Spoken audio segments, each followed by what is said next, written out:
At 3 a.m. on a Tuesday, the USS Mason was cutting through the dark waters of the Red Sea. Suddenly, the radar lit up with alarms. An anti-ship missile was closing in at supersonic speed, and what few would have guessed, it was a North Korean missile, fired from over 5,000 miles away. It's the reality behind one of the most complex and dangerous arms networks in the modern world, a chain that links three of America's top adversaries through a web of military cooperation that few fully understand. During the first 8 months of the conflict in the Red Sea, which kicked off in October 2023, something extraordinary happened. American and commercial vessels were attacked more than 190 times, according to Pentagon data.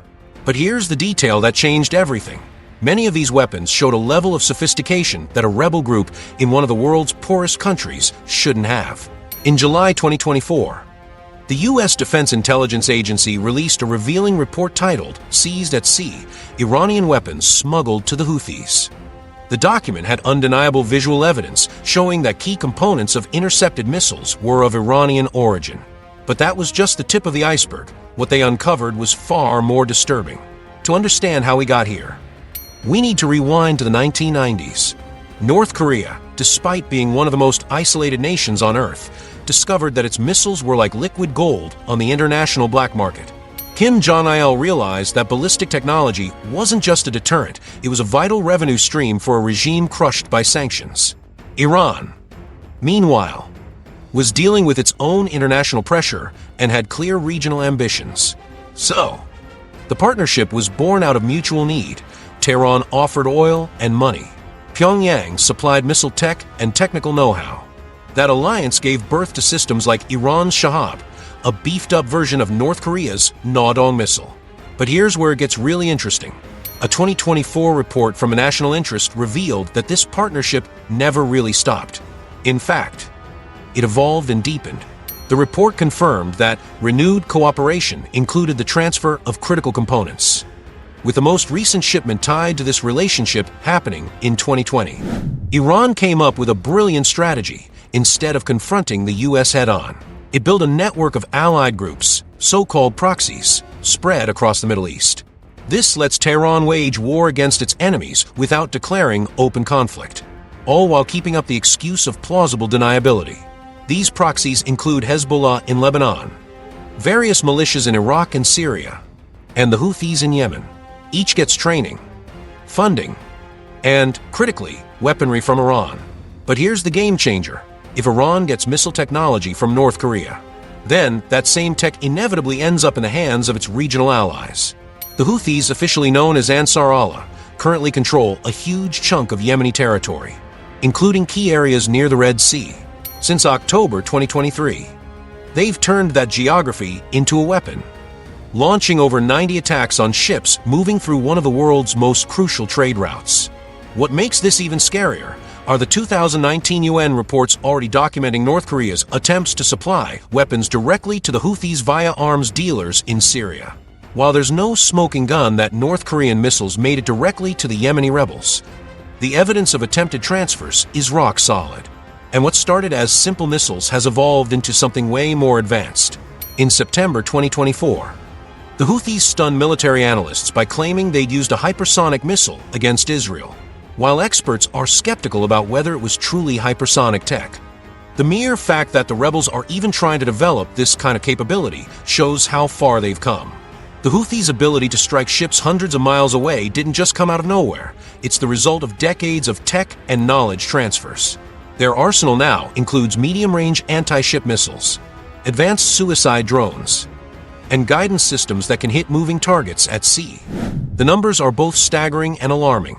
In the early months, Houthi attacks killed at least 4 sailors and sank 2 ships. The Galaxy Leader, a British-owned, Japanese-operated cargo vessel, was hijacked in November 2023, and its crew is still being held in Yemen. But the damage goes far beyond casualties. The economic cost is through the roof. A lot of shipping companies have started avoiding the Red Sea, opting for longer and way more expensive routes around Africa. That drives up the cost of moving goods between Asia and Europe, affecting everything from oil prices to electronics. Here's how the supply chain likely works. Based on intel and international reports, North Korea develops missile tech in its secret labs.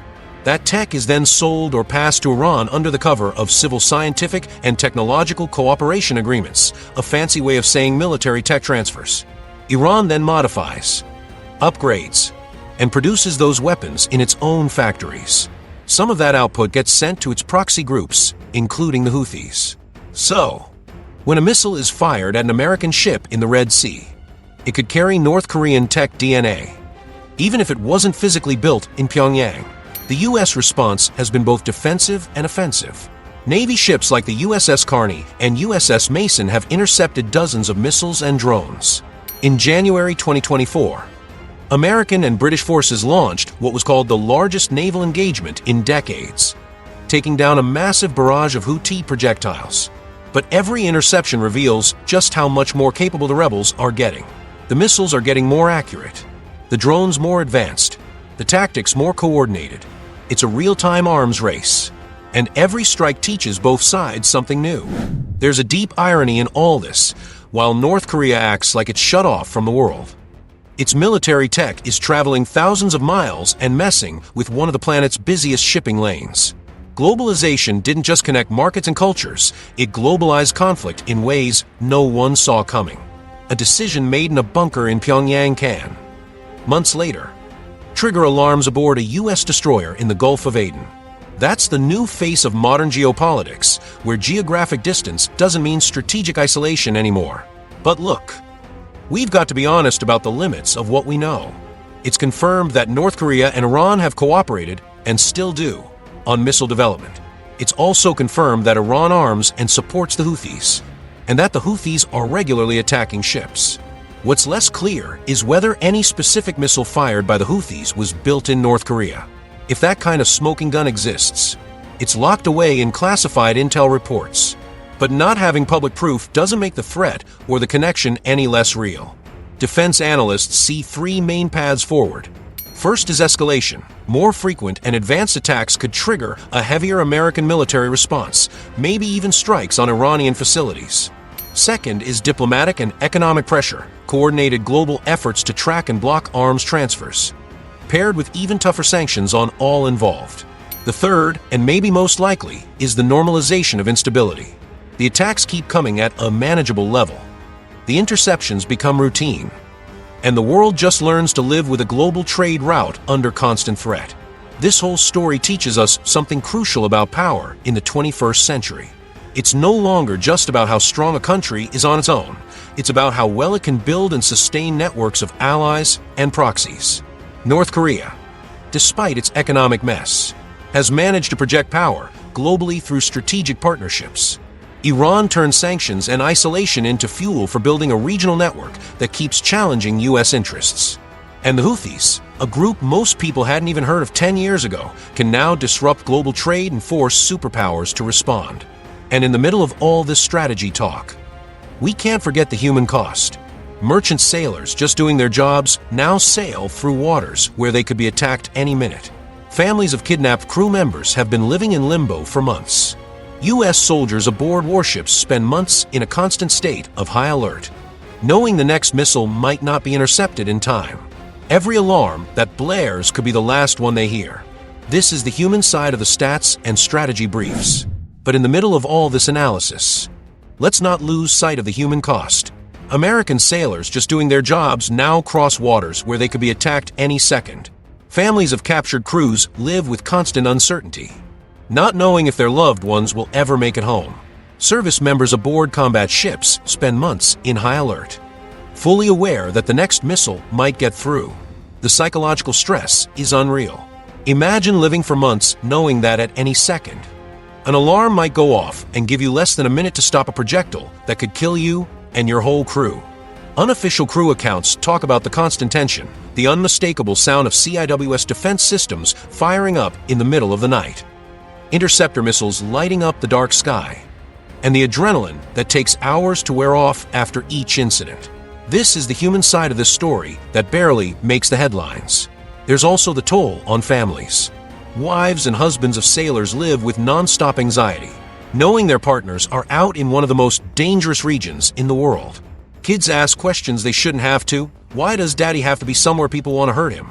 The Pyongyang-Tehran Sonar route represents something truly revolutionary in modern military history, a cooperation network that allows relatively small, sanctioned nations to seriously challenge the global order. It's a powerful reminder that in today's connected world, there's no such thing as a truly local conflict. Every missile streaking across the Red Sea sky carries decades of secret cooperation, tech transfers, and geopolitical ambition. It's a military operation that knows no borders, where the lines between friend and foe are as fluid as the waters those targeted ships sail through. This story shows us something fundamental about 21st century power. It's no longer just about how strong a nation is alone. It's about how well it can build and manage networks of allies and proxies. North Korea, despite being broke, has projected power globally through strategic partnerships, proving that in the modern age, you don't need wealth or land to have influence. Iran turns sanctions and isolation into a chance to build a regional web that constantly pushes back against U.S. interests. And the Houthis, a group barely known a decade ago, now have the ability to disrupt global trade and force superpowers to act. It's proof that small players can have outsized impact if they're backed by the right network. But maybe the most important lesson is this: the question isn't whether this network will keep operating, it's how it'll evolve, and what new threats it'll bring to global security in the years ahead. Because while diplomats debate in conference rooms and analysts write their reports, reality keeps playing out in real time on the decks of American warships, where sailors stay ready, waiting for the next threat that could come from any direction, even from a North Korean missile, fired by Yemeni rebels, paid for by Iran. The world might be witnessing the birth of a whole new kind of international operation, one where the old rules of power, geography, and diplomacy just don't apply anymore.